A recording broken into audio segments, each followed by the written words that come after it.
안녕하세요. 경자입니다. 이제 올 한 해가 마무리가 되어가고 있다 보니까 월배당 ETF를 결산을 해보고 있습니다. 그래서 지난주에는 미국 시장에 투자하는 상품을 말씀을 드렸는데 오늘은 2편이고요. 한국 시장에 투자하는 상품들을 조금 살펴보도록 하겠습니다. 자, 사실 올해 한국 시장은 역사적인 고점을 뚫었잖아요. 그러다 보니까 코스피가 역대급으로 크게 상승했고 코스피 200을 추종하는 원 200은 연초 대비 약 88% 수익률이 나왔더라고요. 그리고 밸류업 ETF 상품들도 84% 이상 수익률을 보여주었기 때문에 사실 한국 코스피나 밸류업 같은 대표 지수를 추종하는 상품들이 수익률 상위권을 독차지하였습니다. 그래서 사실 대표 지수 상품들은 말씀을 드릴 게 그렇게 많지 않다 보니까 조금 제쳐두도록 하고 나머지 상품들은 세 가지 섹터로 구분해서 말씀을 드릴 텐데요. 첫 번째는 커버드 콜이고 두 번째는 한국 고배당주 그리고 세 번째는 리츠와 채권 혼합 이렇게 세 가지 섹터로 구분을 하고 오늘 말씀을 드려보도록 하겠습니다. 자, 그래서 첫 번째는 커버드 콜 상품들이고요. 국내 시장에 투자하는 커버드 콜 상품 중에서 수익률 3위는 타이거 200 커버드 콜 OTM이 차지했습니다. 올해 초 대비 약 50% 가까운 수익이 나왔고 그리고 조금 간발의 차이로 수익률 2위에 랭크가 된 상품인데 바로 타이거 배당 커버드 콜 액티브라는 상품이거든요. 이 상품은 올해 초 대비 주가 상승과 분배금까지 합산했을 때 58.4% 수익이 나왔습니다. 그래서 올 한 해 동안 성과가 엄청났던 상품입니다. 자, 그리고 한국 커버드콜 중에서 1위는 코덱스 200 타겟 위클리 커버드콜이 차지했는데요. 저도 최근까지 투자했던 종목이고 구독자 여러분들 중에서도 아마 많은 분들이 담고 계시리라고 생각합니다. 그래서 1등을 했던 상품이니까요. 조금 더 살펴보고 넘어가도록 하겠습니다. 코덱스 200 커버드콜은 한국 코스피 200을 추종하는 상품입니다. 포트폴리오를 보면 삼성전자와 SK하이닉스가 약 40% 비중으로 담겨 있고요. 나머지는 KB금융이나 현대차 같은 종목들로 구성이 되어 있는데 여하튼 삼성전자와 하이닉스 주가 비중이 워낙 크거든요. 그래서 이 두 종목의 주가 흐름에 영향을 많이 받는 상품이고요. 그리고 2세대 커버드콜 상품이다 보니까 투자하는 종목들의 상승분을 대략 80% 정도는 따라갈 수가 있게 설계가 되어 있고 그리고 작년 12월에 상장했거든요. 이제 상장한 지 만 1년이 되어가는 상품입니다. 그리고 이 상품은 올해 초 대비 59% 정도 수익이 나왔거든요.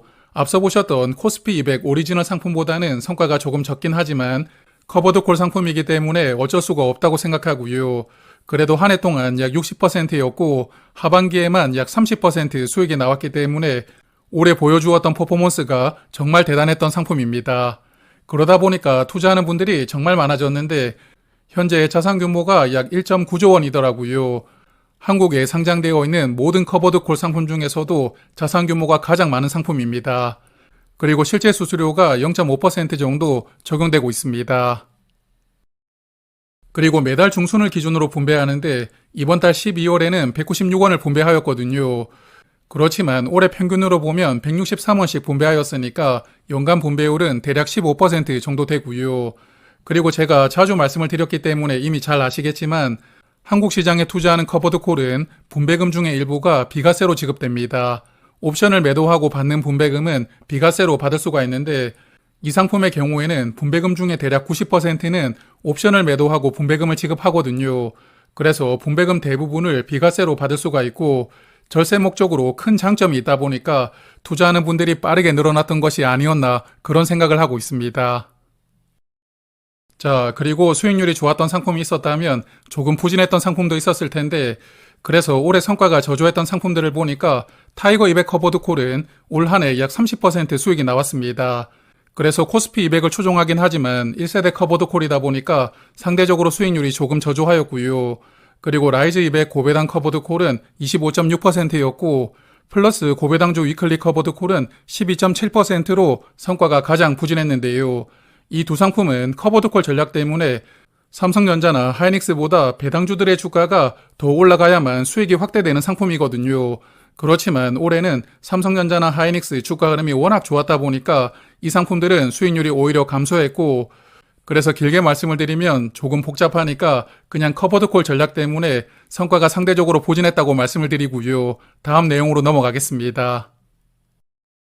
그리고 하반기 동안 수익률도 간단하게 체크를 해보았는데 먼저 베스트 3 살펴보면 라이즈 200 위클리 커버드 콜은 약 25%였고 타이거 배당 커버드 콜은 약 26% 올라왔고요. 그리고 조금 전에 말씀을 드렸던 코덱스 200 커버드 콜은 하반기 동안 약 30% 수익률로 올해 최고의 퍼포먼스를 보여주었던 상품입니다. 반면에 부진했던 상품들을 보니까 코덱스 금융 배당 커버드 콜은 하반기에 4%만 수익이 나왔더라고요. 그리고 조금 전에 부진했다고 말씀을 드렸던 라이즈 고배당 커버드 콜은 0.2%로 거의 수익이 없었고, 그리고 올해 가장 부진했던 상품인 플러스 고배당주 커버드 콜은 하반기 동안에 주가가 6% 하락했더라고요. 유일하게 주가가 하락한 상품이기도 하고, 여하튼 상하반기를 합쳐도 성과가 가장 부진했던 종목이었습니다. 자, 그러면 두 번째로는 한국 고배당주에 투자하는 상품들을 조금 살펴보겠습니다. 고배당주 상품 중에서는 금융주 중심으로 담고 있는 상품들이 성과가 좋았더라고요.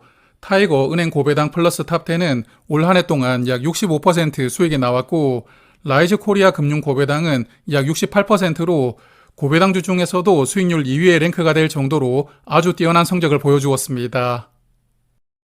그리고 수익률 1위도 한국 금융주에 투자하는 상품이더라고요. 바로 소울 금융지주 플러스 고배당이 차지하였으니까 이 상품도 조금 더 살펴보고 넘어가겠습니다. 자, 그래서 포트폴리오를 살펴보면 국내 금융지주를 10개 담고 있는데 신한지주가 약 20% 비중으로 가장 많이 투자가 되고 있고요. KB와 하나, 우리금융지주 같은 4대 금융지주를 거의 75% 비중으로 투자하고 있거든요. 그래서 4대 금융지주의 주가 흐름에 영향을 크게 받는 상품 구조를 가지고 있습니다. 그리고 나머지는 한국금융지주나 NH투자증권 같은 종목들을 조금씩 담고 있고요. 총 10개 종목을 투자하는 상품이고, 그리고 이 종목은 작년 6월에 상장했으니까 이제 상장한 지는 1년 반 정도 시간이 흐르고 있습니다. 그리고 1월 2일에 이 종목에 투자를 했다면 어제까지 투자 수익률이 68.8%였고요. 다만 하반기에는 약 16%로 상반기보다 조금 주춤했지만 그래도 올해 엄청난 퍼포먼스를 보여준 상품입니다. 그리고 현재 자산 규모가 약 3천억 원 정도 되니까 소울 상품 중에서는 자산 규모가 조금 큰 편이라고 생각하고요. 그리고 실제 수수료는 약 0.4%가 적용되고 있었습니다. 그리고 이 종목은 매달 말일을 기준으로 분배합니다. 그래서 이번 주 금요일에 12월 분배금이 확정될 텐데 일단 올해는 매달 평균 61원 정도를 분배하였고요. 그래서 연간 분배율은 4.3%로 예상되는 상품입니다. 자, 그리고 고배당 상품들은 올해 다들 좋은 성과를 보여주었거든요. 그래서 수익률이 저조했다 표현하기가 조금 그렇긴 한데 여하튼 고배당주를 골고루 담고 있는 상품들은 금융주만 담고 있는 상품보다는 상대적으로 약간 수익률이 적었더라고요. 그래서 플러스 고배당주는 한 해 동안 54.6% 수익이 나왔고 키움 고배당은 50.2%였고요. 그리고 코덱스 고배당주는 약 46%였으니까 다른 상품과 비교를 해보면 그래도 약간은 부진했던 모습을 보여주었다고 생각합니다. 그리고 하반기만 따로 보면 소울 금융지주 플러스가 16.3%로 하반기 수익률 3위에 랭크가 되었고요. 그리고 타이거은행 고배당은 17.8%로 하반기에는 소울 상품보다 약간 더 좋았습니다. 그리고 타임폴리오 코리아 플러스 배당 액티브는 하반기에 22% 수익률이 나왔더라고요. 그래서 고배당 상품 중에 하반기 수익률 탑을 찍었던 상품입니다. 그리고 나머지 상품들도 대부분 괜찮은 성과가 나왔는데 플러스 고배당주는 대략 14%, 코덱스 고배당주는 약 13% 정도 수익이 나왔고요. 그리고 키움 고배당은 하반기 수익률이 9.3%로 나쁜 정도까지는 아니었지만 그래도 상대적으로 보면 부진한 모습을 보여주긴 했습니다. 자, 그럼 이제 마지막으로 살펴볼 섹터는 바로 리츠와 채권 혼합 상품들인데요. 먼저 수익률 베스트 종목을 보면 타이거 리츠 부동산 인프라가 올해 17.5% 수익률이 나왔으니까요. 수익률 3위에 랭크가 되었고 그리고 플러스 고배당주에다가 채권을 결합한 상품은 약 21%로 수익률 2위에 랭크가 되었습니다. 그리고 채권 혼합 상품 중에 가장 성과가 좋았던 상품은 바로 코덱스 삼성전자 채권 혼합이었는데요. 삼성전자에다가 채권을 결합해서 투자하는 상품인데 역시나 이 상품도 조금 더 살펴보고 넘어가겠습니다.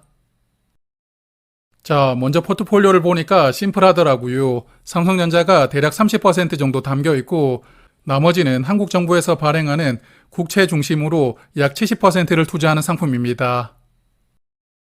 그리고 올 한 해 삼성전자 주가가 거의 2배 올라갔다 보니까 이 종목도 좋은 수익이 나왔는데요. 올 한 해 수익률은 약 27% 정도 되고, 그리고 삼성전자가 주로 하반기에 크게 올라왔기 때문에 하반기 수익률은 약 21%였습니다.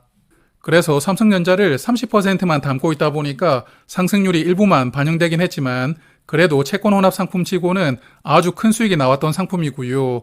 그리고 현재 자산 규모가 약 2,300억 원 정도 되고 실제 수수료는 0.16% 적용되고 있습니다.